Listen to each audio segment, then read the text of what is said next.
Right now, there are approximately 38,000 U.S. troops in Afghanistan and 146,000 in Iraq. With these kinds of numbers, you can just imagine the number of family members coping with the absence of a loved one. Managing bills, maintaining the house, and parenting children all have to be done, minus one. My husband is currently a E4 in the Army. I know, like in the beginning, like he was in a lot of firefights, and now that he is actually with the general, he doesn't see as much combat. We met here in Clarksville, downtown at the Front Page Deli at what they call Pub Crawl, which was on St. Patrick's Day, March 17th. And we have been together every day since. The only time we've ever been apart is either he's been out in the field with the Army or when he's been deployed. We got married on July 28th. Then we had Carson on February 8th. And then he deployed on March 12th. And then Daniel came home for 2 weeks in July. So he spent a total of about 5 weeks with Carson since Carson's been born. From living in a military town, I just always said, that I wouldn't do it, that I wasn't cut out for it, and that I just would never do it.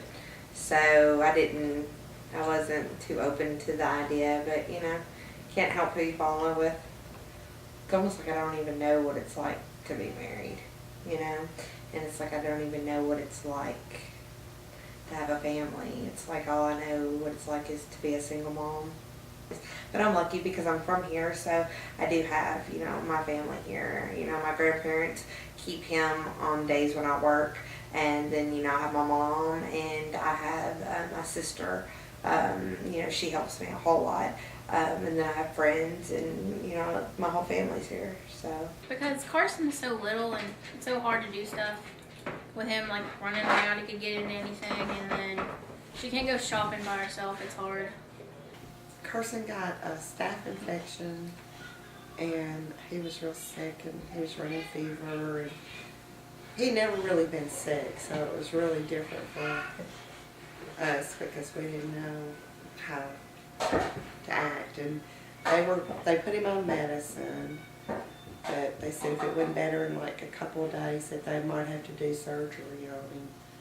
And Daniel, I'm sure he felt really bad. And that's the hard thing too, is you can't really show him how upset sometimes you are because he's over there. There's not anything he can do. And he feels guilty enough. You don't want to make him feel even worse. Although situations aren't exactly easy for her family, Brittany remains dedicated as a military wife. He says that he doesn't think he's going to re-up again. He's my husband, and, I'm going to be supportive of anything that he does. But, especially because, he's over there and, he's fighting for our country. And I believe in him, and I'm proud of him. We are able to talk by the phone, and also we talk through emails, and the way we talk a lot is through texting, and then we talk through the webcam. Sometimes you just need somebody else to tell you it's all going to be okay. Recently, Carson had his first birthday, and he missed it, and he recently missed his first Christmas, and he's missed his first steps and his first words, and and everything. And I tell him all the time, be glad that you deployed when Carson was so little, because he doesn't know. And, it would break my heart if he was old enough to say, where's my daddy? So, but when he gets old enough to say that, that's what would be hard. Mm-hmm.